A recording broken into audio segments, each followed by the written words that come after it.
Oh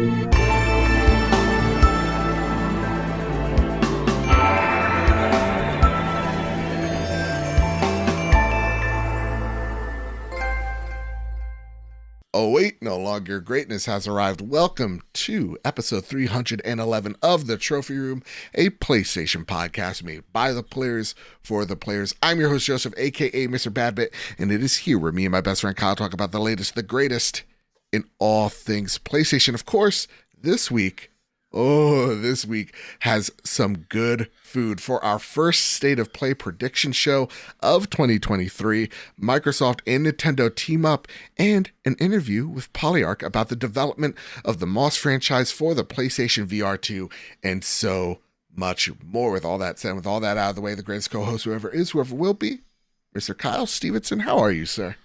Whoa! Ever is the color of your energy. Get it? Because we're on episode 311. Get it? Oh, Get it? The band. Get it? Is that the song that they've done? Yeah. It's not. It's whatever. And the moment I read 311, it's like, oh, okay. I gotta try to remember a line of the song. That's the only song I know. Cool. I don't know why when I think of 311, I think of Good Charlotte. I don't know why. You're not that far off, I guess. It's the same time frame, I think. Is it? Or maybe not. I don't know. I was in middle school, you know? And then for some reason, I'm thinking American Pie. No idea why. For 311? Don't know why. Huh. My brain's broken. It don't make much sense. When was the last time you watched an American Pie film? Oh boy, I think when it was socially acceptable to, yeah. I wonder how they hold up. Probably not at all. Yeah, I don't know. But you know what's awesome? It's great to know that like Eugene Levy is now like from Schitt's Creek. You know? Oh, yeah. Like that's his moniker. It's not like, oh well, son, we'll just tell your mother we ate it all. And now it's I just think like, Eugene Levy, no matter what, would be iconic for whatever he does. Honest to goodness, I love like Eugene Levy. What is that dog show? Best in Show. Oh my god, fantastic! Honestly, we should make a Eugene Levy podcast. I think that would work well, covering all of his work. Yeah. All right, called the Browcast, all about Eugene Levy. I love it. And like instead of frames, it's just his eyebrows. Yeah. They're iconic. I love it. So Kyle, this is a little different, right? Yeah. We're usually recording each and every Thursday, but I find ourselves recording on a Tuesday night. What's happening? On the eve of PSVR2? What are we doing? I know, right? And this is like this episode drops on the launch day of PlayStation VR2. Joe and I are probably in the metaverse. Right now? Doing something, yeah. Hopefully in PlayStation Home Part 2. That said, though, the reason why we're recording early, the reason why we only have like one or two news stories this week is because it's the State of Play this Thursday.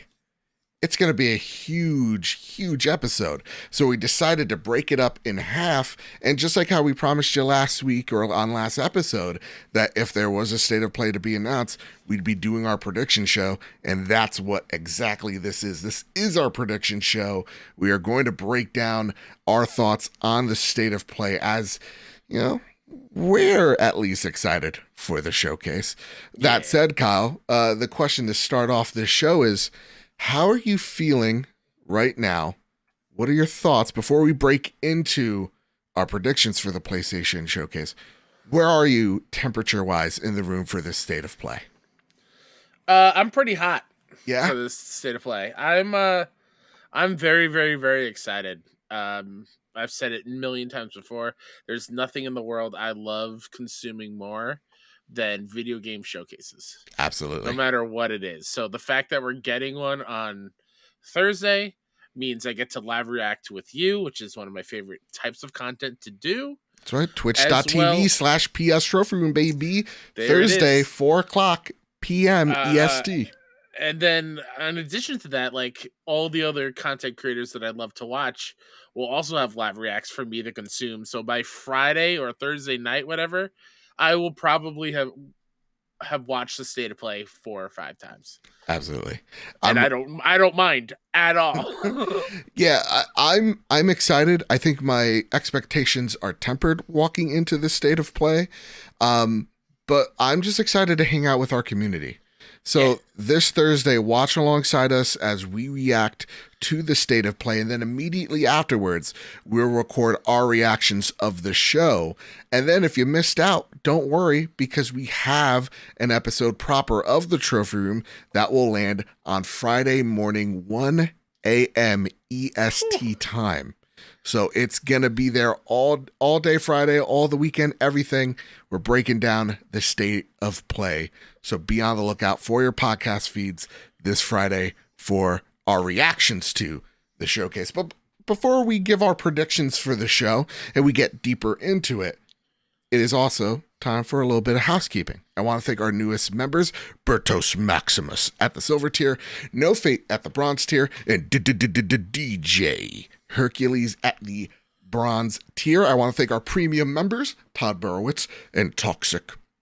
I want to thank our platinum members, Brad Presnell, Brent Gillian, Jedi Masterend, Cowboy Dange D, Jonas Young, Jose Jimenez, The Green Gorilla Gamer, Chaotic Monkey, Millennial Falcon Gaming, Ryoke Kill 90, Sith Lord 92, Spam and Bam, Stephen Flesh, and Strubles and Bits. I want to thank our gold members, Awesome Dave, Cypher Primus, Baldrin, Doth Simon the Pie Man, Daniel Welsh, Elo 2032, Jesse Garcia, JB the Purple Monkey, Hide Indoors, Nagachaka, Katie, Kevin Mitchell, Kevin Diaz, K Grimm, Lamb Chop 93, Marcus O'Neill, Androsasaur, Astronaut Jr., not to be mistaken with Astronaut Senior, Rick Arrington, Dewane Raksha, the Aztec King, Robbie Bobby Miller himself, Brenton Zachary, Brenty Blob, Bubble Boy N7, Captain Logan, Final Fan XZ, Hambone, JD Dillinger, M9 Prime, Stone Cold, ET said so, Six Speed, Tino Six Speed, M Kyle underscore H85, and Johnson and Sean McKenzie. Thank you all so much for your generosity. It's like we say each and every week. It's the reason why we look so good, sound so great. It's your generosity over at patreon.com/PS Trophy Room. It really is true, man. All this awesome tech that we've gotten is because of your generosity. The one thing that we were able to do is expand our library on our RSS feed. So instead of having locked in at 200 episodes that you could listen to cataloged, we're at 300. And so a little test for everybody here. Go back 300 episodes here. You can do it now. I'm giving you the ability. 2018. Wow. And you're going to see firsthand how much we sound way better. 2018? 2018. We've been doing this for a bit. Every week for 5 years. Pretty much. I missed a week because of COVID, humble brag, but I survived. Wow. I lived, bitch. And we're That's here now. incredible. That's incredible. I know. And you get to see firsthand, literally see and hear how much we've improved because of your generosity at patreon.com/PS Trophy Room. I don't think there's a lot of podcasts that could say the level of production value that they have, we easily match. So, all because of your support, man. That said, Kyle, it's finally time to square up our thoughts on the PlayStation State of Play, baby. The PlayStation State of Play returns with its first show of 2023. Get ready for new looks at some anticipated games from our third-party partners, as well as a first glimpse at 5 PlayStation VR2 games set to arrive later this year.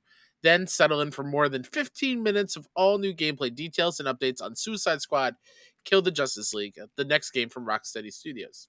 It all begins this Thursday at 1 p.m. Pacific, 4 p.m. Eastern. Ooh-wee. And now to put into a little parentheses here, to put in your brain, before we predict everything, there are some things that I want to, state. I don't know. The coffee's running. It's 11 p.m. We have a 15-minute chunk. This is what's been spoiled by PlayStation Japan. It's going to be a 15-minute gameplay preview of Kill the Justice League. Then we have 5 PSVR2 games, and then new looks at games from third-party publishers, which are around 10 as of this recording. So there are going to be 16 games here shown off, Kyle. And I believe roughly 45 minutes, so... 45 minutes. 15 being Suicide Squad, so we have 30 minutes for the other 15. Now, here's the thing. This is a state of play, PlayStation state of play. But I see nothing of a PlayStation first party headlining this thing, man. Mm-hmm. So I see a lot of people kind of just breaking out the mat and jumping to conclusions. Is this going to be a PlayStation State of Play with no PlayStation? No. You don't think? I mean, it just like factually that's untrue because we're getting PlayStation VR stuff. I know you mean first party things, but yes. I mean, yeah, we're gonna get PlayStation content. We're getting PlayStation things. First party things, I would say maybe on the fence with. Okay. I wouldn't be shocked if they pull it like a Nintendo where they say we're only talking about the first half, and then they straight up lie with the first thing that we see, and it's like Nintendo always does, and they put up like a October date for the January direct or whatever it is. Yeah. So I wouldn't be shocked, but I'm fully expecting not to see any first party things. Does that not concern you though? Does that not get you but like not to see, and again, I get what you're saying. PSVR2's there. That's an exclusive platform. Those are exclusive games, but yeah, they're not PlayStation first party games. The reason why we're in this platform to begin with. Sure. You're not bummed in the slightest about that? I'm trying to take my feelings out of it. No, I want your feelings locked in here. Would I be bummed? Yeah, I'd be bummed not seeing Spider-Man because I want to see it so badly. Right. But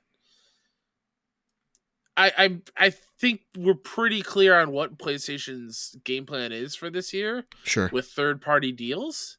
So I think this is just going to bolster that even more. And see, obviously, Suicide Squad, maybe, well, I'll save the predictions. But, yeah, I wish it would maybe throw one in here. But I think this also leads to the rumor that Jeff Grubb was talking about, how we're getting a State of Play soonish, which we are, and then a full-blown, straight-up PlayStation showcase sometime early summer. Okay. And I think that's where they'll go all out. So, yeah, first and foremost, I think we had our expectations in check once Jeff Grubb and various other leakers just came out and said, yeah, no, this State of Play is going to be more subdued. And the showcase to really wait for is the one end of May, early June, around that Summer Games Fest time. That's when you're going to be eating good with PlayStation. That's where you're going to have a showcase proper. But Kyle, here's my first prediction. Are you ready for this? Because I'm doing predictions a little differently. I got 4 or 5 questions out here, and we're going to try to answer them. We're going to try to Sherlock Holmes this. Okay.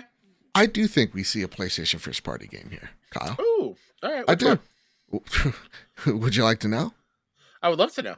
All right. I think we're going to see Astrobot here.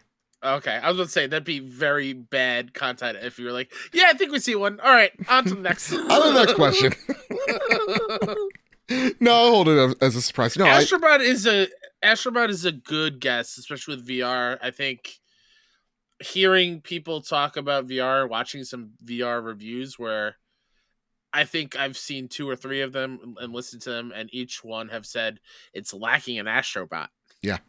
In VR. And I think that would be a huge selling point and a big highlight on the State of Play if we see either Rescue Mission or just a brand new thing. And I think that's exactly it. I think we're going to get an Astrobot Rescue Mission remastered type of situation where, yeah, it's probably more the original game, but with better controls, with the haptic feedback.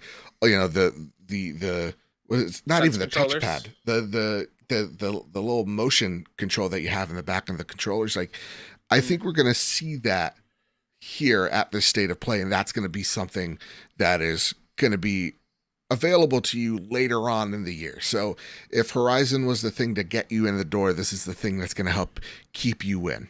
Yeah. Because I think that's what PSVR2 desperately needs. I mean, we got 10 more games revealed for day one, which we'll talk about later, but or in the release window, but they need not just release window. We need to know what's happening in the fall, what's happening in the winter. And I think Astrobot will be that premier game for them, for sure. Yeah. Okay, Kyle. How about this for predictions? All right. Are you ready for this? Ready. What PSVR2 games will be shown off here, Kyle.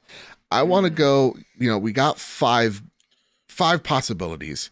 I think my predictions, I think I have about four, but I want to okay. know yours. So we'll go back and forth. What PSVR2 game do you think is going to be here? Of course, we can't say an original thing. That's the easy route. Yeah, and So something here, that's on a competitor system, perhaps. Go for it. so I think this is where my lack of knowledge for being out of VR for so long, Sure. for a few years now. I don't know many competitors VR games that aren't already announced for PSVR2 that I'm excited about. Mm-hmm. However, there is one. I think I know what you're talking about. Yeah, I mean, come on. Goodbye. If we're the selling points, Half-Life Alex, Yep. I think would be a huge get. If I were to put a percentage on if we see it in the state of play, it's going to be, I would say, probably a 45%. Okay. I, I, I think Half-Life Alex might be the proper summer showcase kind of announcement, not like a Right. state of play thing. Like this thing is Um, like Alex is huge. it's gigantic. Yeah. But that is really the only VR thing that I can think of Yeah. that hasn't already been announced to coming back to VR2 or from another thing.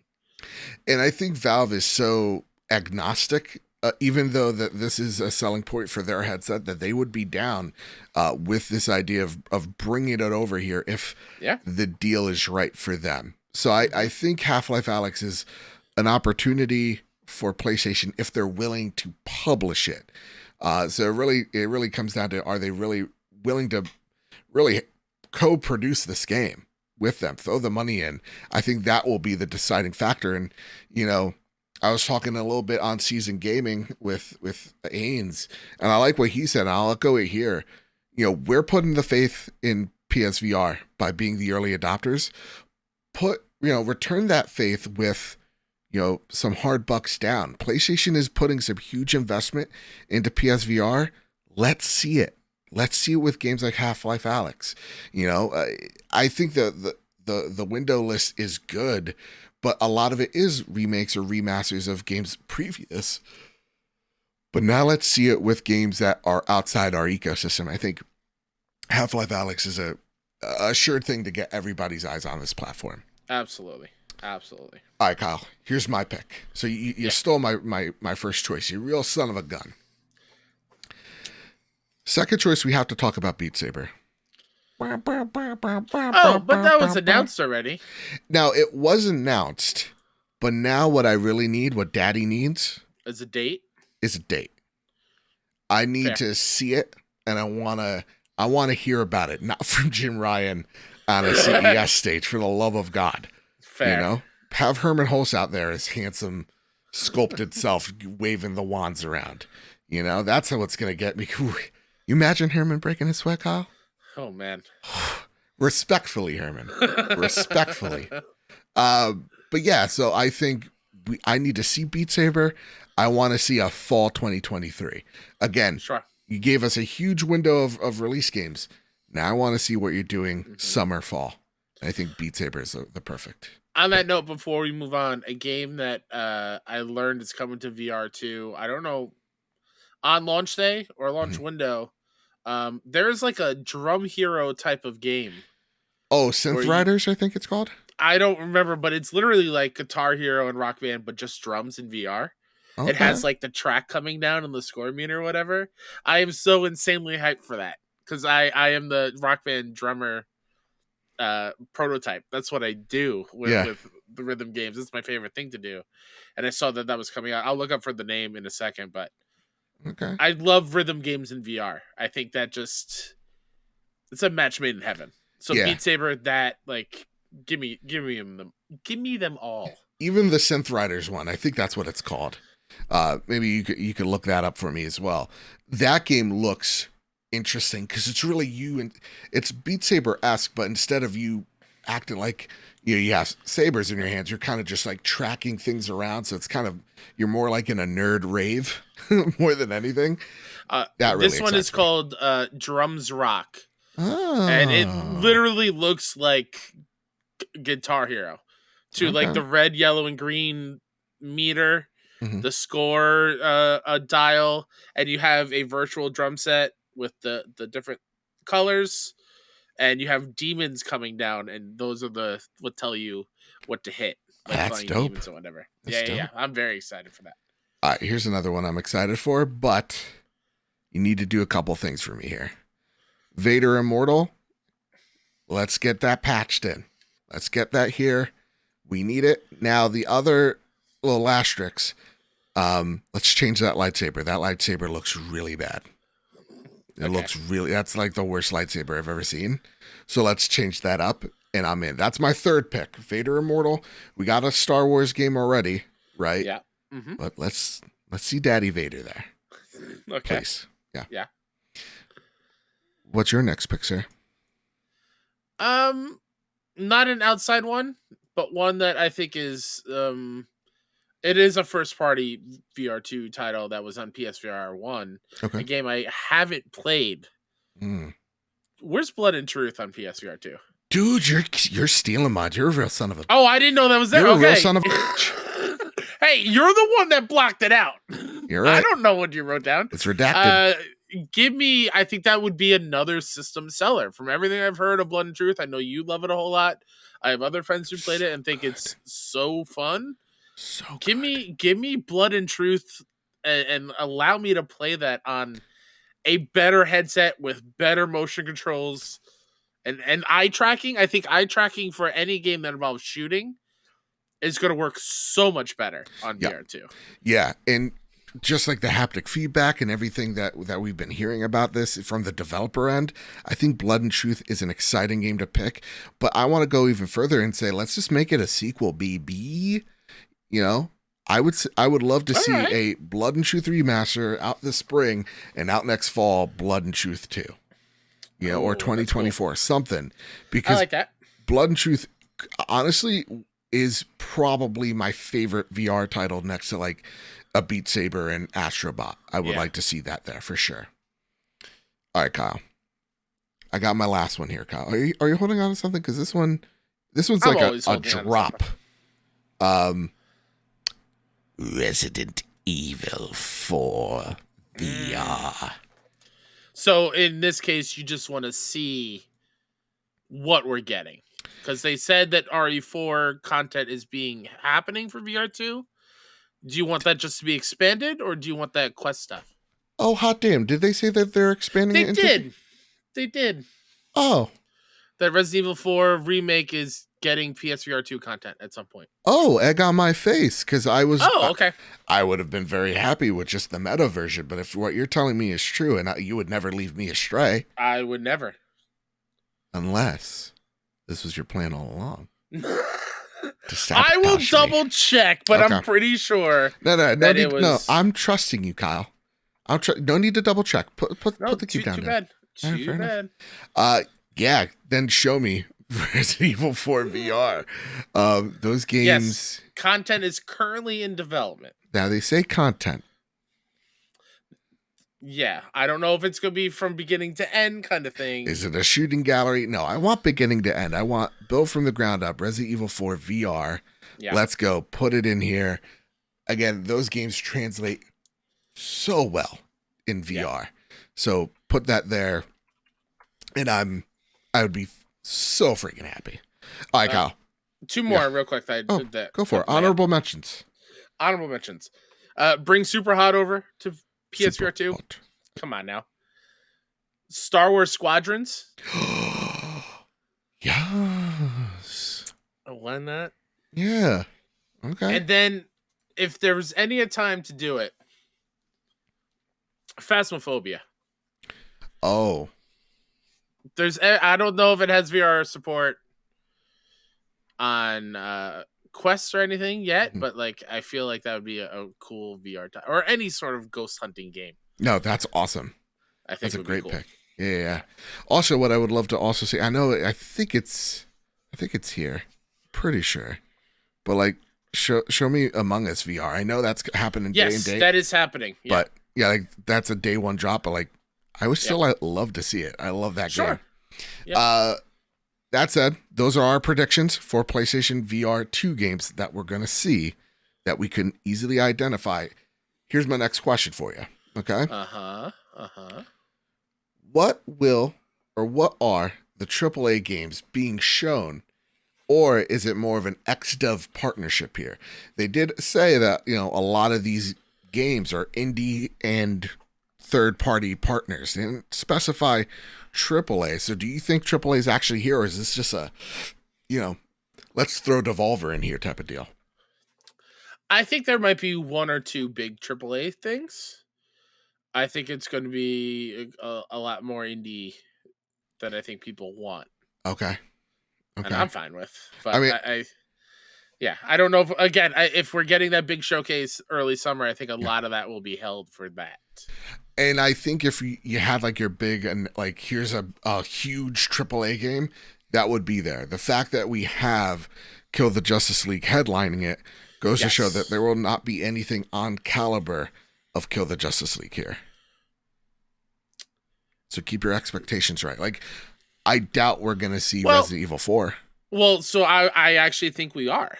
Oh, so that's one of the games that you think are going to be I think that would be one of the games that we see, another trailer or something. But yeah, it won't be huge and bombastic because when you think about just the timing of it all, if it's roughly 45 minutes, Suicide Squad is going to be 15. So you have 30 minutes for 15 other games, so roughly 2 minutes each. It's not going to be a crazy deep dive into RE4, but I do think we get a new trailer. Okay. At the State of Play. That's one. So I'm kind of skipping ahead here, but it goes into the first game that I have on this list. Is there a shadow drop here? Like, Xbox had a shadow drop, Nintendo had a shadow drop. Loves a good shadow drop. Which means PlayStation has to have a shadow drop, or else this thing's a big dud. Sure. Do you think we're getting a shadow drop here? A Hi-Fi Rush, a Metroid Prime remastered level shadow drop? A good shadow drop. Yeah. Think about it. I'm going to say no. Gasp. Why not? I don't know. I'm trying to think logically. Honestly, what could they shadow drop? Well, I think there's going to be a shadow drop because I like to follow the rhythm and rhyme that is video game industry from time to time. Yeah. I think they could easily shadow drop to Chia. Ooh, and I hope I'm pronouncing it right. Right, where you get the shapeshift. It's kind of, what is it, Wind Waker-esque. You get to turn into animals and stuff and chill around the island. Yeah. Cute indie title. And I know that they've been looking for creators to cover this game. So what better way than shadow drop it and have people on this game day one covering it, streaming it. I think that would be a great pick. And the game looks cute. Looks good. So I think that's ripe there. My pick, Kyle, is that I think we see XDev stuff here. I want to see more Stellar Blade. I think that's a lock. Yeah? You think that's 100% happening? I think it's a lock. Yeah. It's been at every other State of Play, I think, since it got unveiled. Mm-hmm. If it's going to hit this year, why not show it here with a date? Exactly. This is our summer game. It looks awesome. It looks stylish, physics and all. It looks cool. And I think this would be a great game to kind of have here. Again, it's not on the level of a Suicide Squad, but it's cool. It looks interesting. Yeah. I'm down. Yeah. Mm-hmm. What else do you think is going to be shown off here, Kyle? I think another lock. Yeah. Little Devil Inside. I think we get a date. Kyle, listen, you said you didn't read the list, but I think you're cheating. I'm not cheating. I'm just smart. All right. Fair enough. I mean, you shouted it, so it has to be true. Yeah, it has to. Gusto, right? Gusto. You got to say with gusto. You had so much. We got a very big State of Play demo of that. I feel like was it beginning of last year? No, it was fall of last year. It was fall of last year. Remember, it headlined a State of Play last year. It did. So I think the famous worst one. Yeah. which we liked. I know. I think we Crazy. get a small little trailer with a date, Okay. or maybe even just a time frame. Do you have any more games? Because I only have I got one a couple. more. I only got one more. All right, you go. Go for it. I think we also see an update of Goodbye Volcano High. All right. It's been a bit since we've seen it. I know they went back to the drawing board during the pandemic. Yeah. But I think enough time has passed for us to maybe see an update on that game. Fair. And maybe a rough release date. I think we see Pragmata as another big one. Yeah. Okay. I think if there is going to be a bigger AAA game here, I think Pragmata is, I think, a good one to get for this. Fair. Yeah. Here's my pie in the sky, Kyle. Yeah. Let's just get a little crazy. What's wrong with getting a little nuts from time to time? What's wrong about getting your hopes up knowing that it'll never happen? Okay, you know? Go for it. Yeah. And what do you think I'm gonna guess? See if I cheated or not? Let me guess. Yeah. Let me Pie in the sky. Pie in the sky. See if you're at the nuts. What is something that Joe would really, really love What to see? do I want more than most things? I mean, a Bloodborne 2 or a Bloodborne remaster. Come on, that's a state of play in itself. I know. Oof. I generally have no idea. All right. You know what? I like your honest. That's an honest answer. Yeah. So I'll give you an honest answer back. Let's go. Let's see Hollow Knight Silksong. Oh. Its release date here. And I know what you're saying. Joe, it was shown off at the Xbox showcase last year. But it was also shown off at a Nintendo thing last year as well. So fair. Why not it just kind of be a little bit of a slut and just be here as well? You know? I'm not here to shame. Yeah. I'm not here to shame because I'm excited for it. So I would want to say Hollow Knight Silksong, let's get its release date where it belongs on PlayStation, on a state of play. And I think it being there, you can just have a still PNG image of Jim Ryan for the next 30 minutes and people would be like, Silksong was shown, so that was a great state of play. You know? Fair. I have one more. Okay, one more. I'm hesitant to say it. Say it. Say it with your chest. Man, there's a lot of things going in my head right now of how I can say it. Oh, man. I think we get a trend of a indie game that has come out elsewhere. Okay. And is coming to PlayStation finally. I think we get a trailer confirming it's coming to PlayStation eventually. Okay. Of Rogue Legacy 2. Ooh, you think it's here? Yeah. Okay. Maybe that's a shadow drop? Oh, I don't know about that. Okay. How happy would you be if you see Rogue Legacy 2? Are you kidding me? I know, it's a dumb question. Are you kidding me? I'm so sorry. One of my favorite games of all time. The sequel that I've played on PC and I've been waiting for it to come to PlayStation for years at this point. Yeah, I think it will eventually come to PlayStation. Okay. And we got Nobody Saves the World, right? Last year, coming to PlayStation after coming to Xbox. Inscription coming on over. Neon White coming on over. Bring me back. Tag me in. Joe, go. Listen, it's 11:30 at night, but I have to say this right here, right now. Maybe I'm hallucinating.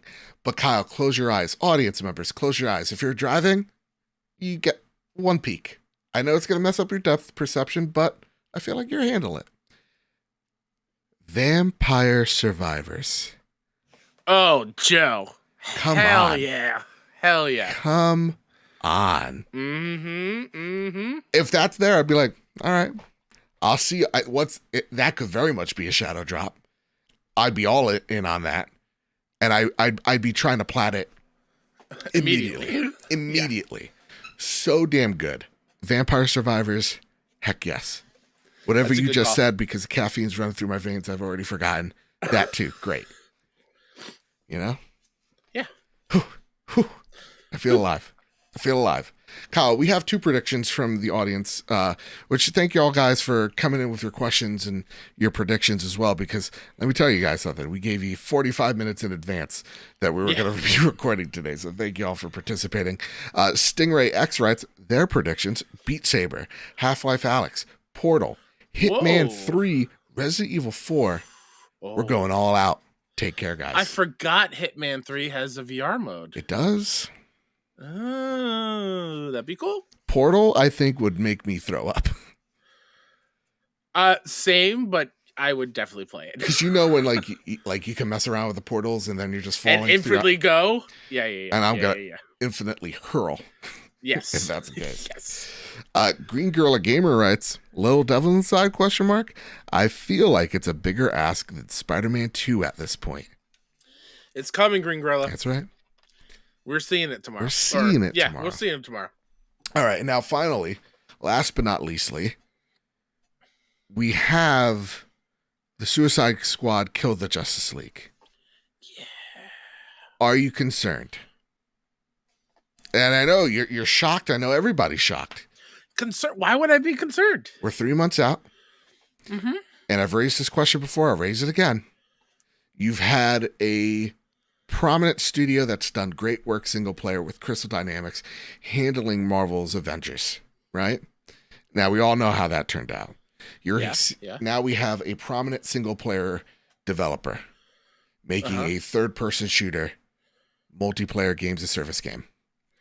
We know games of service games, when they come out of the oven, smoking hot, piping hot even.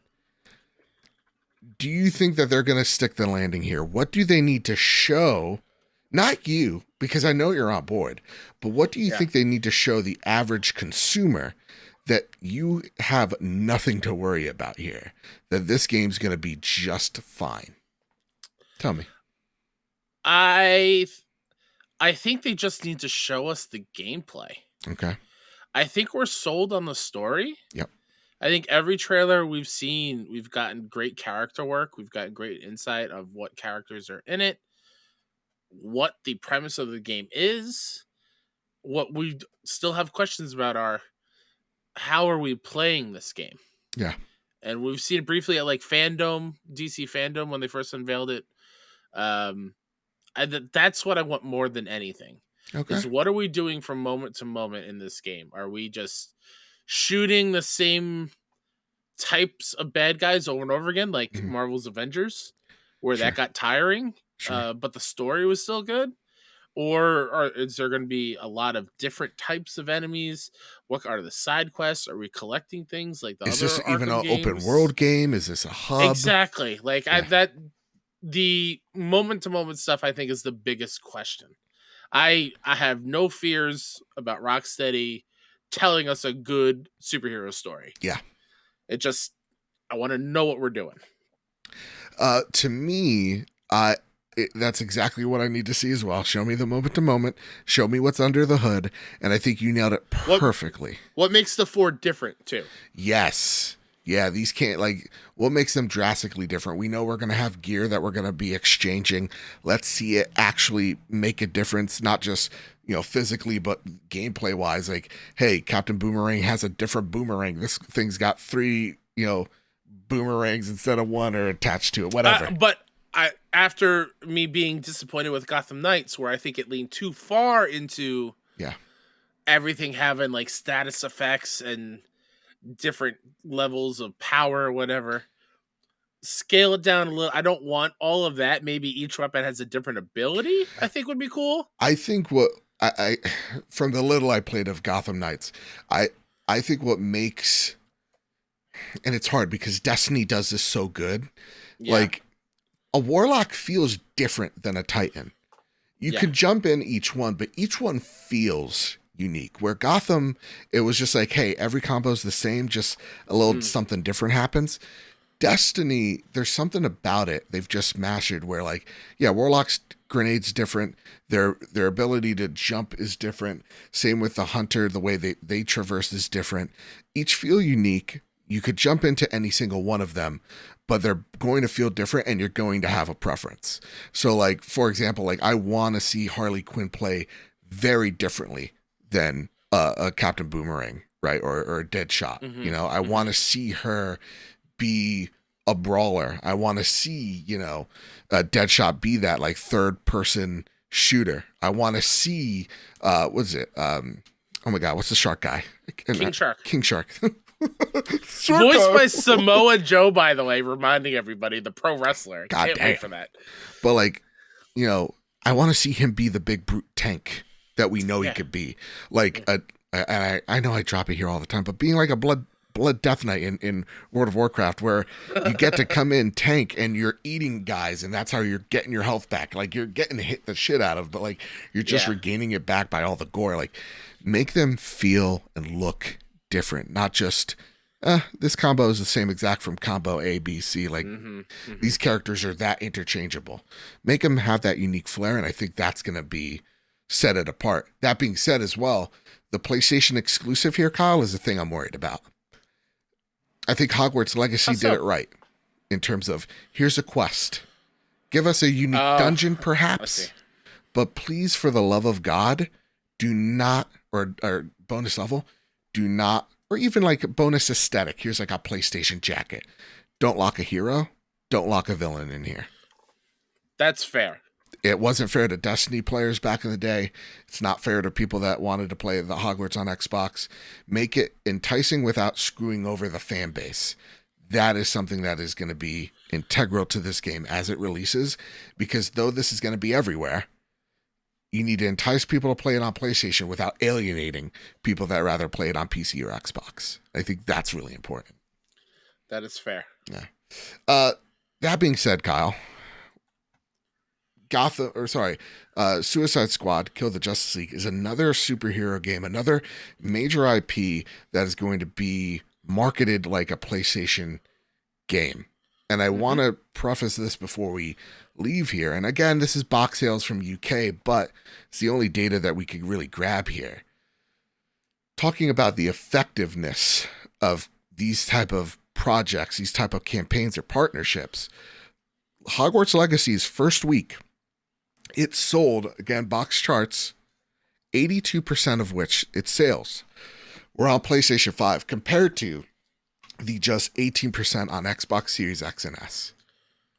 That's huge. And it goes to show why these deals, again, that's a little small data pool that we're pulling from, but it's an indicator that, PlayStation fans, they want to come here, they want to play their games here when they're enticed. Or sorry, Xbox fans or PC fans. You know, I know Captain Logan, co-host of the Xbox Expansion Pass with the man with the worst internet in the world, Mr. Luke Lore. God bless you, Logan. You're doing God's work over there. Dial-up internet Luke's has. Awful. That said, though, his mother's pictures come in with great clarity. It said, you know, Captain Logan bought Hogwarts on PlayStation. And his takeaway, because of the quest, his takeaway is like, man, this controller is something else. So if you can entice people the correct way, I think you get them in for the long haul. I wonder if that number would be lower if it was on Game Pass.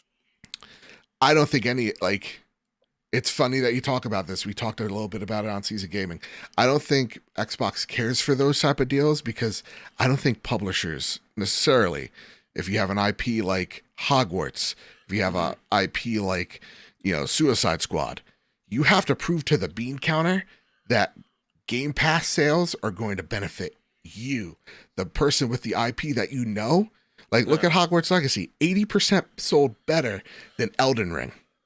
Like, this game's going to sell easily 20 million units. It also helps, Joe. In its first year. I know it probably is not a lot in your households. Yeah. Although I don't know your family's TV watching You don't habits. know me. I don't know you. Going upstairs, right, and sitting on the couch and seeing my dad watch like the car show channel, whatever it's called, or my mom. Exactly, the car show channel. My sister and my mom watching a TLC show. Yeah.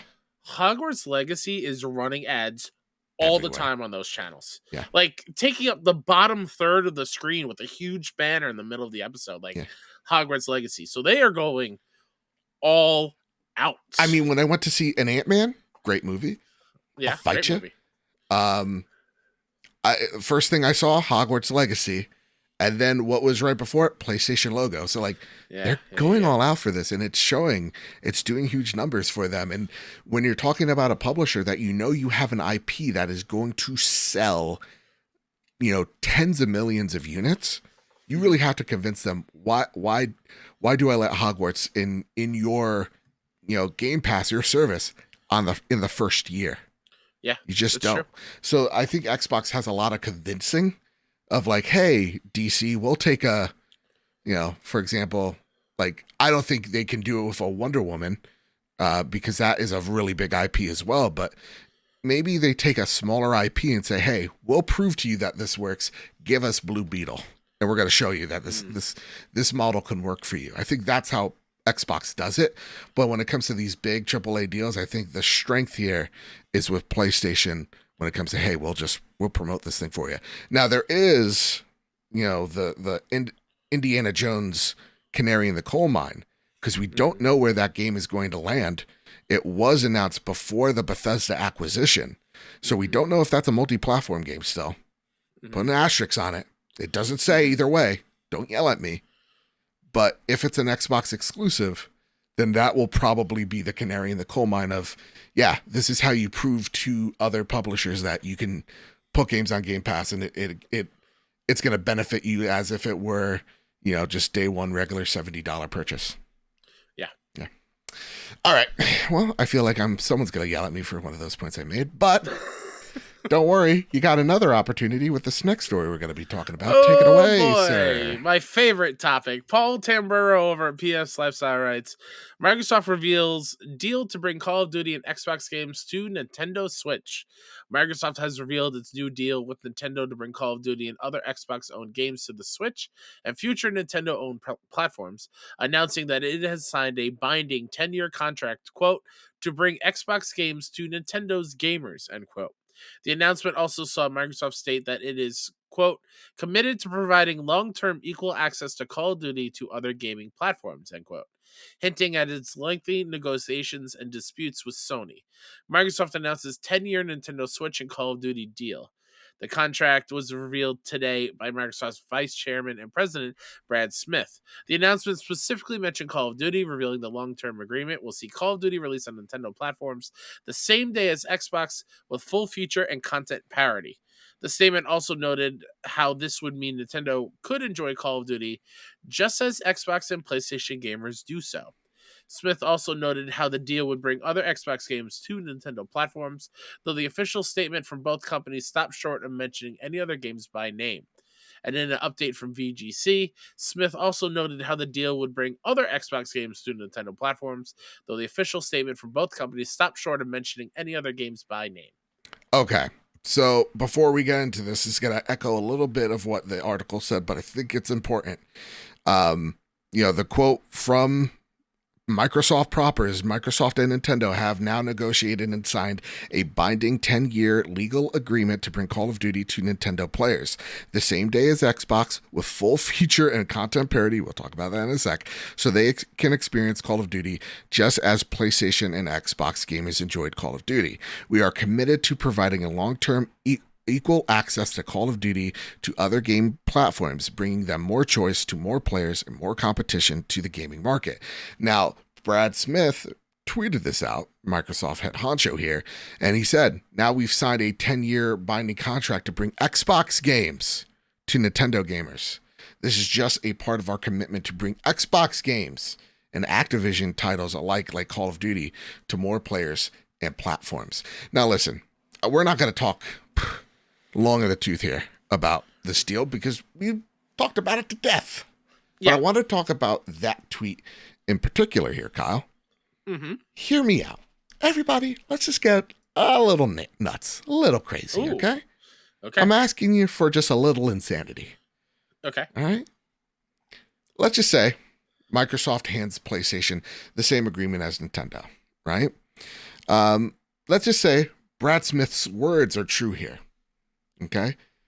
Could we see other Xbox games, say this deal goes through, other than Call of Duty come to PlayStation? In theory, if Brad Smith's words are true, could the future be like Microsoft has been saying, multi-platform? That is why, from the update via VGC, they have made that deal with Nvidia Cloud, which is huge, by the way, because that's what everybody was worried about. How's the cloud market, this emerging market, going to be with Microsoft's Call of Duty here? And them saying, no, listen, we'll play even with our competitor there. We'll give them full access to Xbox, Bethesda, and Activision games. That's crazy. Now they're saying, if that's all true, could there, in theory, get Halo, Gears of Forza, the 3 games we teased them all about, on PlayStation?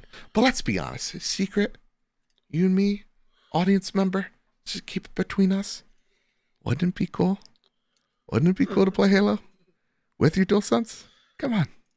Let's get a little crazy. Let's take our top off and just imagine Gears of War running on a PlayStation 5. We all know Forza is better than Gran Turismo. We can come to terms and just say, wouldn't it be rad to see that game 60 FPS ray tracing on your PlayStation?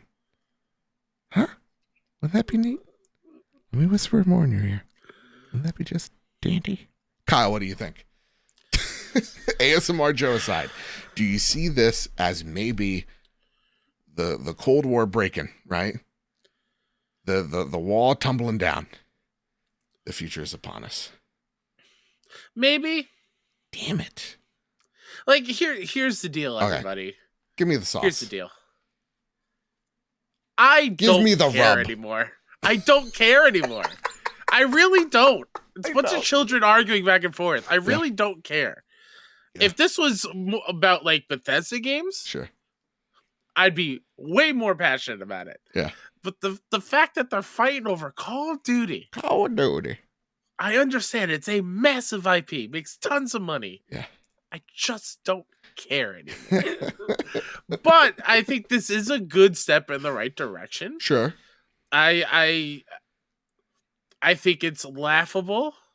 And you can come at me, everybody. I don't care. Yeah, ooh, get the knives out for Kyle. The Nintendo agreement? Are you kidding me? There's no Call of Duty on Switch since Ghosts or whatever it was. But parody, Kyle. It's going to look as great, play as great.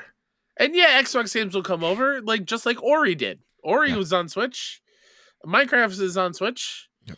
I think that means more of like the Bethesda titles, which I think makes more sense. Yeah. But I do not see a future where we're playing those major IPs on a PlayStation. Why not? Kyle, but I want call me old fashioned, but I think they want to keep the mascots to their own home base. Oh wow. It's Adam and Eve, not Adam and Steve, is what you're telling me? Excuse me, the Minecraft character? Yeah. I mean, we have him on PlayStation. No, I say it's Adam and Eve, not Adam. No, and Steve. I get the reference. I was trying to make a joke. I get it. I got my face. I don't know. I don't think that happens. I think someone said it right. I would love to give them credit. I saw it like typed all in caps. PlayStation, just please accept this deal so we don't have to talk about this anymore. I'm tired. Yes. Absolutely. That's how I feel. And listen, if it is like 10 years of Call of Duty and then you just have to re-up, then who gives a shit? You already do that. Like that's the thing. All these like publisher agreements, you already do that. So it's like you're just signing it with Microsoft again. And we've seen through their history, they're kind of laissez-faire with the other corporations that they've owned, Bethesda being one of them, of just like, we've seen Bethesda like put games on PlayStation Plus still. So like, it's not a crazy theory to say, it's not like they're going to pull the rug from under you after 10 years. It seems like for the past 20, you've been dominant. Even with Call of Duty, without Call of Duty too. So if the pie charts are correct, I think you're going to be A-okay. Maybe you're just going to have to do things a little differently. But I think we're going to be okay, even if one day in the future Call of Duty goes away. I just think at this point, when we're talking parity, I think PlayStation wants. They don't want Call of Duty on Game Pass because that scares them. But I think the big thing here is no Game Pass benefits. if for Call of Duty. Like when they're talking parity, they're talking 1-to-1, nothing extra. No updated maps first on Game Pass. Exactly. And sure, Yeah. does it sound bratty and annoying? Absolutely. 1000% it does from everybody. Has Jim Ryan learned how to fake cry and emote like a human being for the past, 18 months? Nay, I would be saying he's been trying his whole life. Okay? He's like, just imagine they were cats. Just imagine if they were cats. And then he starts producing a tear. Mm-hmm. So, to me, it's like, yeah, they're sounding bratty. They're trying to do their best that they can with what they have to either A, prevent this thing, or B, get the best deal that they can. And it seems like their competitors are getting what they want. Like Nvidia getting this, hey, we're bringing Xbox games to Nvidia. That is huge. Again, that's your biggest competition. And you're saying, yeah, sure. Mm-hmm. Like that's how bad they want this. Mm-hmm. And I think it goes to show that they are thinking multi-platform. They are thinking 10 years out, the console doesn't even matter. And that's their philosophy. So they're just like, who cares? Whatever gets us Call of Duty, we'll do. And so I think the ball's now in Sony's court. And it looks like, outside looking in, they're a bit in a corner at this point. I think this is a great deal. So I want them to take it because I too am tired of talking about it. But Jim, have your secretary sign the deal. I don't care. Yeah. Put somebody's name on the dotted line. So at the trophy room, we can stop conjecturing and coming up with what's happening with Call of Duty on PlayStation. But I'm tired. Dare I say, Kyle? We've been the most accurate about it. We've been the best. Fair. We don't shy away from it. We're not cowards like the Carpool Gaming crew. Oh, my name's Sean Capri. We're losing our Fantasy Critic League, We stand strong. Yikes. They take us on. 311 song. Stand strong, take on anyone. That's another 311 song. It most definitely is not. We're headstrong. That's from Trapped, who are very problematic now. Oh, who is it nowadays? Kyle? Listen, there's going to be a quote that cancels me in a matter of 7 days and 6 hours. But until then... You watched the Ring videotape, right? Yep. The 2020 updated version? Absolutely. And it is a 17-year-old teenager that has an axe to grind with blue hair. And they have a big beef with me. I want to see an update to that movie where instead of VHS, they use another outdated media format, HD DVD. And that is where the Ring girl lives now. But again, it's just like an emo girl with blue hair named Vanessa who has an axe to grind with everyone and has like a strong like Instagram following that will just... So like, you don't even understand. You have 7 days and I'm just gonna run you. Like, don't you even dare. Carl, don't you even dare. Yeah. Yes. 7 days, 6 hours, and just like Janine, your ass is done. Swear to God. Don't even get me started, Carl. Ladies and gentlemen, there's Joe's new voice, everybody. I'm super sorry about it. I don't care. And she just coughs her hair back like that. It's like the one bang that covers an eye, But somehow she sees perfectly. She's got even better depth perception than I. I know, it's crazy. All right, let's go. Let's just start. Let's do flashness. Let's get out of here, Koch. Yeah. Gotta run fast. Gotta run serious. Like, I don't want to trip on my 6-inch heel shoes. Jazz. Jazz. Have you seen, like, the new, like, Breaking Benjamin album? It's, like, seriously talking to my soul. Of all the bands. Yeah. For you to pull out. I don't know any of the new bands, Carl. Have you seen... No, that was perfect. Perfect. No notes. All right, no notes. Have you seen the new Henry Styles single? Like, Jesus Christ. We only got one piece of flash news, Kyle. It's an exciting one, though. It's a great one. And I see people that have problem with me and the voices. I understand now, and I apologize. Santa's real. Easter Bunny's real. Don't even have a doubt. But you know what else is real, Kyle? Realer than the previous things talked about. The Legend of Dragoon is here. Just like all of the PlayStation Premium and extra games for the month of February, like Horizon Forbidden West, like Wild Arms 2. Mm-hmm. But here's something special about Legend of Dragoon. Oh, tell me. Kyle, this is for you, baby. Oh, yes. It has a trophy list. Oh, yeah. And more importantly, it has a platinum. Oh, thank God. I can't wait. I'm so excited. I saw people have it downloaded. It's here. I can finally replay it. I haven't played it in years. Have no idea if it holds up, but I cannot wait to don the Dragoon armor and play an old school JRPG, a first party JRPG, mind you, for PlayStation back in the day. I can't wait. Yeah, that one's for you, bud. I thought of you and I was just like, I'm excited for you because I know how much you wanted this. Yeah. It's finally here. I promise you this. Next week's episode. So not next episode because obviously that's coming out on Friday. Yeah. I will play Legend of Dragoon. Ooh, sweet. I will let you know how I like it. Sweet. 7 days, 6 hours. We're on it. Yeah, seriously. All right. How dare you? You watched the HD DVD. We told you, never open the red case. Never open the red case. You don't get it. The darks and grays are super dark and gray. Way crisper than Blu-ray. You don't understand. Kyle, are you holding on to something? Hopefully not an HD DVD case. Yeah, my Mountain Dew Pitch Black. Ooh-wee. Now, Kyle, for this, prepare the drop.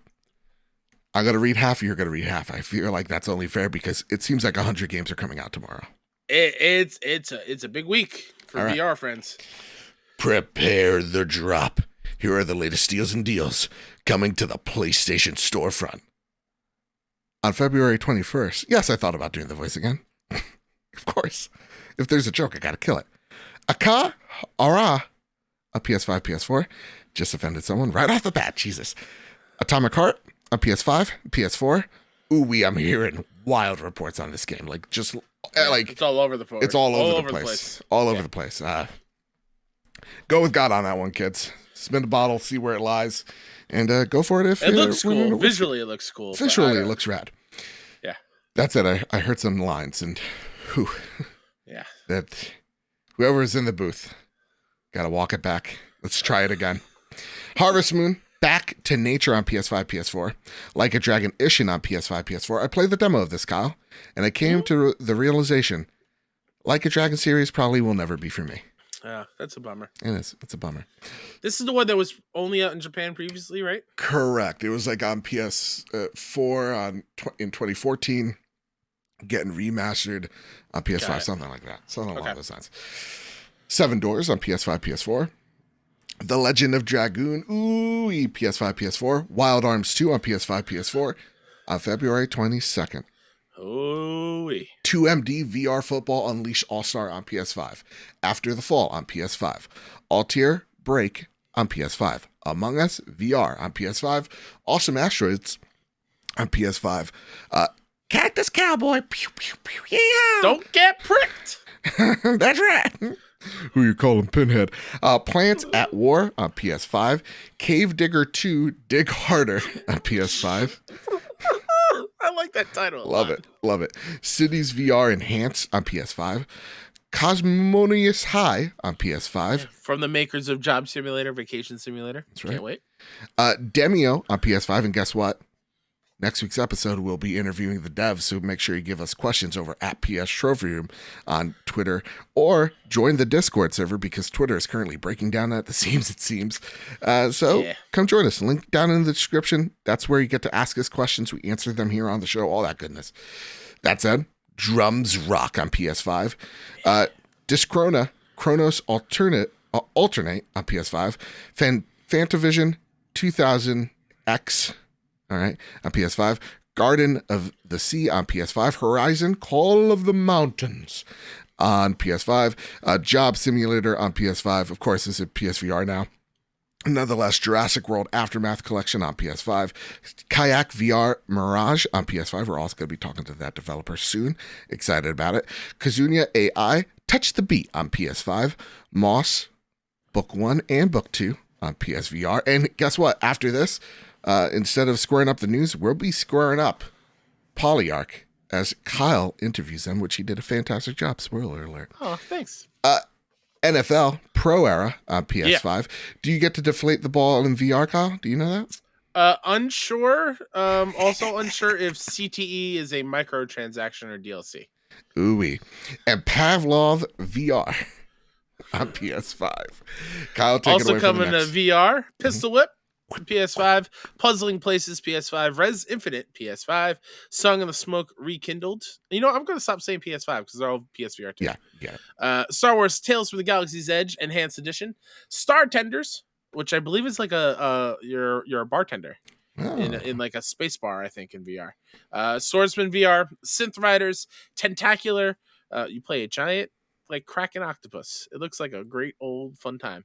Tetris Effect, The Last Clockwinder, which won VR Game of the Year last year. Ooh. Coming to VR2. I'm very excited about that one. The Last Brigade, The Tale of Onogoro, Thumper, Townsman VR, Vacation Simulator, What the Bat.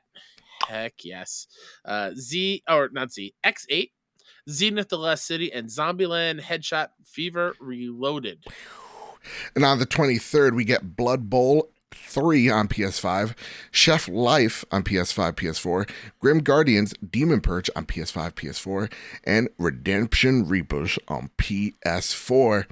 On the 24th of February, Octopath Traveler 2 on PS5, PS4. That's right. And the Game Pass version being taken away. So now Xbox folks, you don't even have it anymore. Like, you don't even have the first game. Just like us. The fact that this is the first Octopath on PlayStation. It's wild. That's wild. It's very wild. Truck Driver Premium Edition.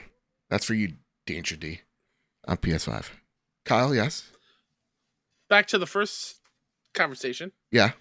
Octopath Traveler 1, State of Play. What do you think? Come to PlayStation. That'd be neat.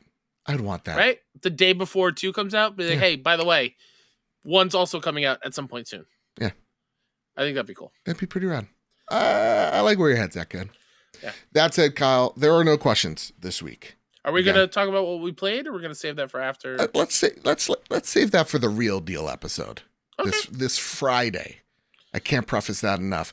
Again, gang, before we get into what would be the Sony Pony Express, remember, we are streaming the State of Play live on Thursday, 4 p.m. EST. Come join us. And don't worry if you don't, because we are then recording the trophy room immediately afterwards, giving you our thoughts and break down the State of Play for you, so you don't have to watch it if you don't want to, and break down the rest of the news that happened this week alongside all your questions, concerns, and all that goodness for the Sony Pony Express. But now it is time, Kyle, to get into your interview with Polyarc and Moss Book 1 and 2. So let's take it away. And we are here with Cooley Callahan from Polyarc. How you doing, Cooley? I'm doing great. How are you? I'm doing absolutely fantastic. I'm excited to gush about Moss, at least the first one, because I haven't played Moss Book 2 yet, and I'm so excited to finally get my hands on it on PSVR2. Yes. Before we get into all that stuff and the work you do at Polyarc, I like to get to know the people behind the games and whatnot. So, Cooley, what do you do for fun? What's a life like in the mind of Cooley? Yes, Mind of Cooley. We're based out here in Seattle. I really love riding my one wheel around. All right. Yeah, I got a one wheel maybe a year and a half ago, and it's my favorite toy. I'm too uncoordinated. I'd fall. I've snowboarded for a lot of my life, and it's it definitely took like days of just practicing. Like I'd have to go to a parking lot and just kind of like feel it out. But a lot of bike lanes in Seattle. It's a lot of good places to ride. So I'd say typically every Saturday, Sunday, I get out for a little bit. Sometimes I ride my one wheel to work. Nice. Yeah, and then outside of that, I love strategy games. I'm a Ooh, big okay. PC strategy gamer. That's what I'm playing right now. I'm playing Supreme Commander. Do you remember that game? I don't know. Yeah, Supreme Commander was an RTS that came out in like I want to say 2009, 2010. But there's a really great mod community called Forge Alliance Forever that is sort of carrying the torch, and it's a great game. If you've ever played Supreme Commander in the past and you liked it, this is my plug. Go play Yeah, Forge nice. Alliance Forever. Yeah. My only experience with Seattle, I haven't been personally, Hmm. always comes from like playing games. So like when I think Yeah. of Seattle, I think of Infamous Second Son. I think of Yeah. The Last of Us Part Two, and obviously it Uh-huh. doesn't look like that in real life. Is it weird to see your It's city? it's so cool. Honestly, I feel like it's like anytime I can see Seattle or a place that I know in a game, it's it's a little bit trippy, but then it's also like, oh, I know where to go. It's like I've been here before. Yeah, yeah, that's cool. Talk about life before Polyarc, right? A little bit. So, Okay, uh, previously Bungie, were you part of that team? that's right. Okay. Yep, I started at Bungie in 2011. What made you want to go into more of a VR focused thing and Mm-hmm. leave the AAA big budget stuff behind a little bit? Yeah, great question. Well, Polyarc is full of people that I've known. There's a lot of ex Bungie folks. The founders, Tam Armstrong, the engineer, he and I met. I want to say just a few weeks after I started at Bungie. We went to a Seattle Sounders game together Nice. because another guy in the art team had a spare ticket, and so I got to go and meet all of those guys. I think actually Chris Alderson, who's the art founder, was there as well, and then Danny Bola, who's the design founder. We would hang out quite a bit and go skiing and snowboarding, and we worked on a lot of stuff together at Bungie. He was on the Sandbox team, and I was on the hey, Lincoln. I was on the PvP maps team. Oh, nice. Okay. So yeah, we would spend every day up in the playtest lab together for at least an hour. Playing maps, playing abilities. Um, yeah, I remember I was there when Danny made Golden Gun, the Hunter Super. That's like just the one shot kill. Like Sweet. Yeah. all of the cool like iconic original Destiny stuff. It was pretty cool. We worked on it together, but um, yeah, then Tam and Chris and Danny all left Bungie to go start Polyarc, and I think I just always kind of had them in the back of my mind. Um, they found success with Moss. They found success in VR, and so that was really exciting. And then when the time came where I had started to realize that I wasn't perfectly happy at Bungie. I reached out to them to see, hey, what's it like working in VR? And do you guys, do you guys have any openings? Yeah. I think what really pushed me to do that was, we had been working on Destiny for so long, so many of us had, and there had been a lot of change in leadership and direction, and the PvP team had kind of been dissolved, I guess you could say. We were just like the Destiny leadership team was just not investing very much in PvP, and so we just kind of ended up on different teams. I worked on Gambit, which was really fun. Okay. It was actually maybe that was the most fun I had at Bungie, because we got this chance to make something new, and it was competitive. And then after that, we kind of moved on to other things, and I just kind of felt myself feeling like I was chasing that experience that I had working on PvP and working on Gambit. I just wasn't as invested, I guess, in the thing that I was working on. And that also, I felt kind of siloed. I felt like I was kind of ending up just working on one thing. Like I was on the assembly Gotcha. line, just kind Yeah. of like making these um, kind of applying these Yeah. parts. Like you're pigeonholed into just doing one thing and one thing only. Yeah. I mean, which isn't entirely true. I mean, I was doing other stuff, but Yeah. not on the level of like working at an indie game studio Got it. where Yeah. you have to do everything. There's Yeah, no for choice. sure. So So yeah, so I had an opportunity to join Polyarc, and I wanted to be a more well-rounded game developer. awesome. Yeah. What made the allure of virtual reality be an exciting one for you? Yeah, I think it's the fact that it's kind of this emerging technology. Like it feels like a kind of uncharted territory. Yeah. It feels like there's this creative space that we haven't mapped out yet because we don't have the answers. Mm-hmm. And what I liked about Polyarc was it seemed like they were finding some of those answers, um, like really honing in on comfort and making sure that the game's comfortable. Readability in VR, scale, all of these things that I really cared about. I felt like Polyarc was, implementing successfully. So yeah, it was kind of lined up, like that. My instincts and their instincts kind of lined up, and it felt like, okay, this is a natural like fit for me. Like we share a lot of the same values. That's awesome. Yeah. Was there an experience you had in VR before you started working on Moss that Mhm. you were like, this is even that pushed you even more to like make this jump? I mean, I think playing Super Hot, of Oh course, yeah. was like mind blowing. Beat Saber is super fun. Mm-hmm. Um, I don't think I was like a VR gamer before I started at Polyarc, but Mm-hmm. now that I'm here, I've definitely played a lot more VR games. Yeah.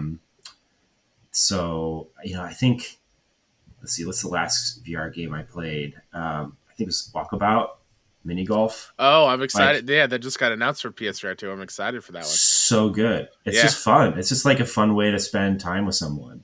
Yeah. Um, and so yeah, it's starting to become like more part of my daily routine, I That's guess. awesome. Or it's Yeah. just like it's more convenient for me to be in VR, and it's easier to be in VR. Yeah. What are some of the challenges of creating stuff in VR? It's definitely like readability, comfort. Like when I say readability, I mean like we need to guide the player's attention because they can be looking anywhere Yeah. and they can miss something. So we need to know what the player is looking at, and we do that even before the eye tracking by just kind of like drawing a line out from the headset, and Mm-hmm. that's a pretty good indicator of like what the player is looking at. So we do that all the time in Moss. We wait to fire off critical events like Quill doing something or just anything that the player needs to know about. We wait until they're looking at it. So making sure that the player is aware of things is a challenge. UI is really tough, especially if you don't want to do like floating, sci-fi menus that you're just like holograms that you're just like touching. Like, Yeah. if you want to do like an in-world UI, like it's just a whole new set of problems. It's like a um, user experience design almost, which is a whole other field of design that um, I think game developers we dabble in it, but we're not pros in that space. So we have to do a lot of research. We have to do a lot of like reference gathering to make sure that we're um, just, I guess, like giving players the right choices at the right times and giving them the right information. Like user experience design is really tough. Um, so yeah, that I think everything Yeah, everything in VR sure. is harder. But I think I think some of the things that are good about it is that because the VR landscape is still so new, games are simpler. like working on Destiny. Destiny was such a complex game, like so many interconnected pieces, so many teams, so many people. Like a single change needed to be looked at by so many different parties that like it really was that like slow ship analogy of like takes a long time to turn a big ship.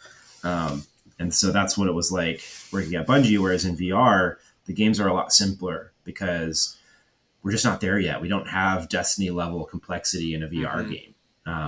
You know, we can, and the fact that simpler games are still compelling is really cool. Like we can have just a golf game and it's like the most popular VR game right now. Like what, like a game that's coming out for VR2, What the Bat, right? You're just What the Bat? Somebody, I haven't heard of this. Oh, you are a character who have baseball bats for arms. Oh, and you're just walking around trying to do simple tasks with bats as arms. Oh my gosh. I'm so excited, but like, it's a simple concept, but like, it's fun. That's probably hilarious. Yeah. That sounds super fun. Yeah. You mentioned the eye tracking, right? As something that PSVR2 is coming out with. That's gonna lead into one of our patron questions. Kevin Diaz asks, "How excited are you for the future of VR with the PSVR2's new capabilities? And what can you tell us about the differences with developing for PSVR1 versus 2?"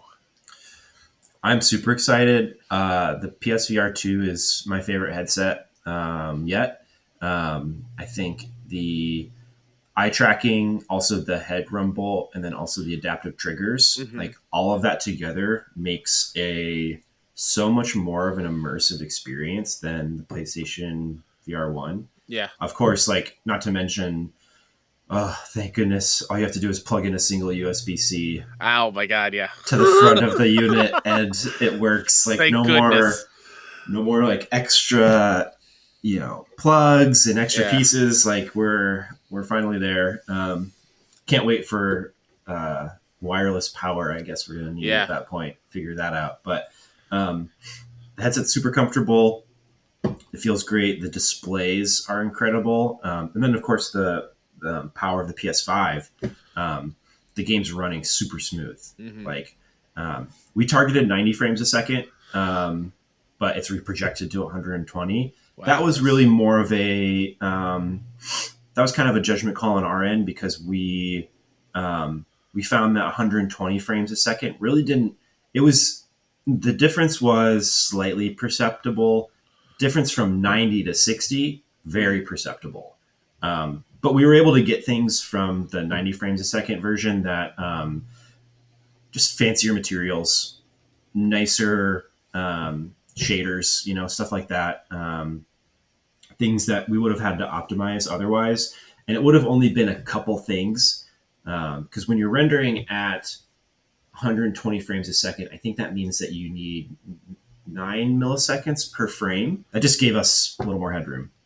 But nice. The big differences are the new features. The new features they require a lot of attention because to do it right, to actually controller rumble is one thing, but when it's on your head, it's people are a lot more sensitive to that. And so making sure that we, our designers, the first step is to basically just blanket, just do a big pass over the whole game, just try to hook up as much stuff as possible. And then we all sit down and play it and we generate a bunch of feedback about what felt good and what didn't feel good.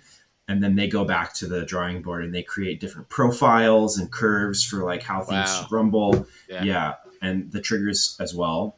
And so it's a lot of work on their part to, find the right rumble for the right situation. Yeah. What goes into, or what are the differences between the PSVR2 version of this one and the other headsets? It was out on Quest previously, right? Book 2. Yep. Is porting a game from one to another a very labor intensive thing, or from the outside looking in, just take the code and put it over on this thing, voila, right? Magic happens. Right. Yeah. Every single port is a new sort of start to finish project that we have to complete. It always starts with sort of taking the state of the game from wherever we left it and there's always upgrades. There's always engine updates that need to be made. And so the engineering team will start by sort of collecting all of the necessary upgrades and updates that we need, and then applying those to the engine. And that usually takes some time because there's bugs, there's crashes, things will always break. The engineering team is, it's just, that's part of the process. So they work on that. Um, on the other side, like from the art perspective, I started upresing textures. I started finding bugs. Like I did a whole playthrough of the game, logged a bunch of bugs that was like, okay, like here are things that maybe we could fix that just got skipped, or we ran out of time and couldn't fix them. So I did a bunch of like visual polish, and then I also did a bunch of lighting explorations. I was thinking maybe we move to dynamic lighting for Moss on PSVR2, but I think that started to get to the territory of maybe like more of like a remaster. Okay. Where, I mean, like a remaster is, I think we all agree is like, you take the original game, you preserve the experience, but you update the visuals, and there's a lot of updating that goes on with the mechanics as well. But like it should feel like the original experience. Yeah. These ports are the same game for the most part. We haven't added any new missions or new rooms or anything like that. But I think it depends on the platform. Porting to Quest is really challenging because of just the hardware limitations. That's the really tough one, and that's a huge engineering and technical art challenge, where our tech artists are working overtime to figure out how to fit the game onto that small of a processor. It's a fair amount of work. It takes a period of a few months at least. If you were just taking the game from sort of like a equivalent headset to another. If we're actually building new things, like with the PSVR2 version, where we have to build the new headset feedback, we've got to build the adaptive trigger feedback. We're working on eye tracking. There's a whole new set of features that we have to implement, and that takes much longer. And I mean, that's also the reason why we can't offer a free upgrade from the PSVR to the PSVR2 version, is that we simply can't afford to. It would be nice if we could, and I think that if studios are able to do that, then I think that's great, and it's great for their consumers. It's great for their audience. I would love to be able to do it, but we are a small studio, and we want to keep making these games. And so, and we put a lot of love into this version. I think this is the best Moss has ever felt. It's very exciting. Yeah, it's like Quill feels so like she feels so much more present. Like the resolution is so high, the frame rate is so smooth. It feels to me like the best way to experience Moss. Let's talk about Little Quill. What is one of my favorite characters? I love Quill so much. She's great. What goes into just deciding on what animal per se, right? Like you're going in the storybook, right? Like how many iterations of Quill were there? Yeah, there were a few. The Quill comes from, like, it didn't start with Quill. Quill sort of comes from this Moss universe that the sort of the original team was building. They loved this idea of, it started, I think, with it actually started with the consideration of like, okay, we're making a VR game. We know we want to play with scale. We love Lord of the Rings. We love fantasy. We love animals. We love, everybody at Polyarc is the animal lover. We've all got pets. And so it seemed like a natural place to land, where it's like, okay, like we want some sort of interesting scale difference where, because that's something cool in VR that you can do, is you can really appreciate scale. And so, yeah, having miniature warriors that are animals just kind of started to be more and more appealing. And so through that, Chris and the art team just, went wild and made tons of concepts, tons of different characters. And they actually worked on a few of them. But I think once the story team started kind of getting some um, hooks in and sort of like laying some of the foundation for the actual game, that's when it became clear that okay, we need a hero, we need a hero's journey, and what is that going to be? And this one particular concept of a young mouse warrior was kind of just captured people's hearts, I guess, and people wanted to know more, and so that's how Quill was born. How the artistically speaking, is it what decision goes from like when you think VR, right? You are you don't see the character you're playing mostly, right? Like so this is more of you're like an observer looking down on Quill.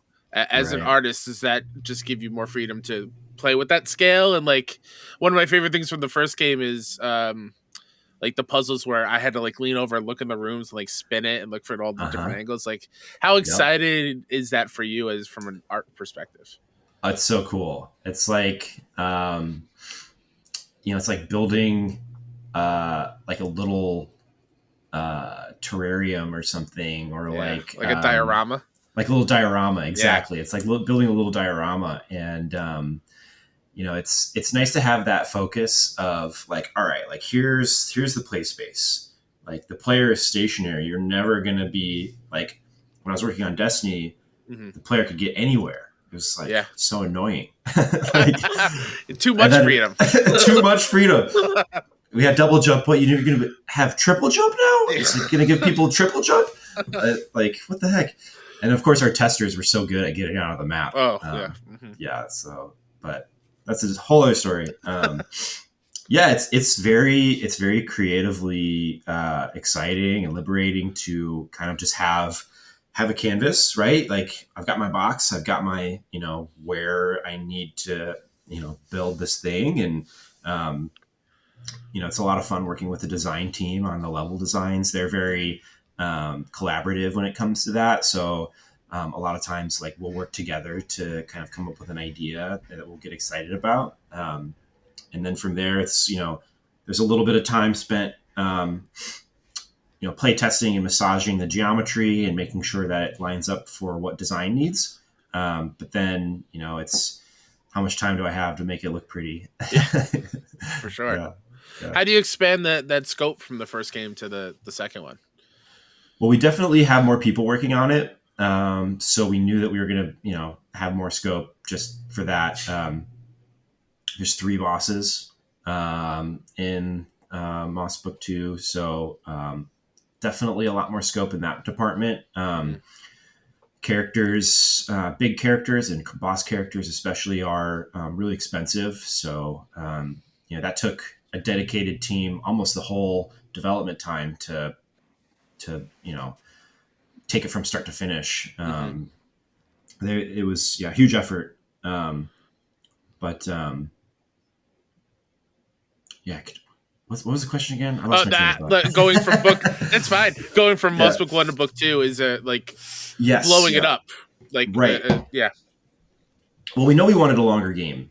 That was like super consistent piece of feedback. It's like good game, but sort of thing. It's like good game, but too short. So we really wanted to hit that. So we succeeded. The game is longer. I think it's hard to make Moss a longer game with the approach that we took this time. We have so many cinematic moments. We have so many, really big scenes where, characters are interacting. There's things happening in the world. There's, a bunch of audio, there's dialogue, there's effects, there's animations, and of course you're there in the world too. So, and then sometimes these these things turn into boss fights, and they turn into gameplay. And so I think in that way, it's like the Sarfog fight, but, bigger and more of them. Awesome. Yeah. So the scope was there, definitely increased. We had to kind of de-scope near the end a little bit, or at least we had to kind of figure out how to be clever with our finishing time, because, we were pretty ambitious with this one, and it was it's a lot of content. We made a lot of game for Moss Book 2. The visuals are better, I would say. Like, there's just more detail in all of the scenes. There's new enemies. There's whole new environments, right? Whereas Moss 1 was primarily in the forest and the ruins. I guess you're in the swamp too. But yeah, you just have much more greater variety of environments in Book 2. That's awesome. That's music to my ears. I can't wait. Yeah. I purposely held off of playing on Quest for the eventual PSVR2. That's awesome. No, you're... partly because I'm also a sucker for trophies. So, like, yeah, I'd rather get those trophies in there. Absolutely. Yeah. Well, Cooley, thank you so much for hanging out and talking about Moss. My pleasure. Yeah, of course. If you want to know more about Moss Book 2, check out our coverage of the game when it comes out. And we'll send it on back over to the main show. See you later.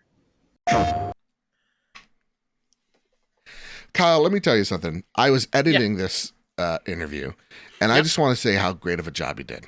Thanks, bud. Yeah, you did fantastic. I loved to hear about Cooley's adventures through VR, his humble beginnings with Bungie, with Destiny, like all of it.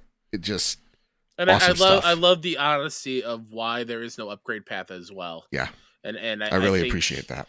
I just dig the honesty of it all, and I want to thank Cooley and the team at Polyarc for sitting down and getting to chat about one of my favorite VR IPs and titles, and I cannot wait to play Book 2 on PSVR2.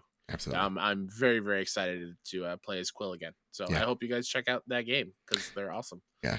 And again, check out more PlayStation VR2 interviews, as well as we will be interviewing the Demio devs as well, talking about their porting journey with their game to PSVR2, which will be the first time it's on a PlayStation platform, as well as we're going to be talking to the developers that made Kayak VR, that has been getting killer reviews everywhere, and it looks beautiful, and they've been so incredibly kind. So check out all that in the coming weeks to look forward to. But with all that said, Kyle, with all that out of the way, that's been the little mini episode of the Trophy Room. So is there anything you'd like to spotlight before we get on out of here? Myself, Mr. K-Step on Twitter, all the things. 61indie, cover all indie games. 61indie.com, 61indie on Twitter. We stream live every Thursday night on youtube.com/61indie, our IndieCast. We got a mini indie showcase coming up for PAX East. I'm going to go film that this weekend. Ooh-wee. Which I'm excited about, and also very nervous. It's gonna be a good time. And just to reiterate, this week's the main big show this week here.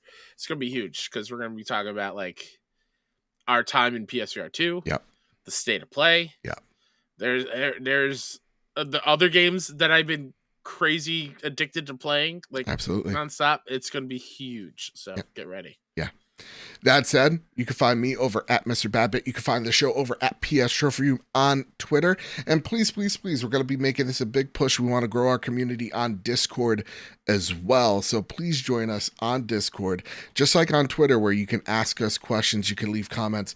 We're way more responsive on Discord because that is our hub. And Twitter is always a wild and crazy place. So if you want to talk about PlayStation, you want to join an amazing community of so many awesome people, please make sure you stop by our Discord because I think you're going to really like it. And again, patreon.com at PS Trophy Room, or /PS Trophy Room. It helps support the show. It is the reason why we look so good, sound so great. It's because of your generosity. Say it each and every week. If we ever got you through a long car ride, tough day at work, it's your generosity that helps make this show possible. That said, please rate us 5 stars over on Apple Podcasts and Spotify. If you liked this, please hit like, share, subscribe on YouTube. It also helps us there as well. So Well, that's it. With all that out of the way, everybody, keep it what's about you. Keep hunting and keep playing PlayStation. See you guys. You didn't say I love you. Oh, sorry. I love you. Oh my God. I can't believe I did that. Oh, I'm sorry, y'all. I love you very much.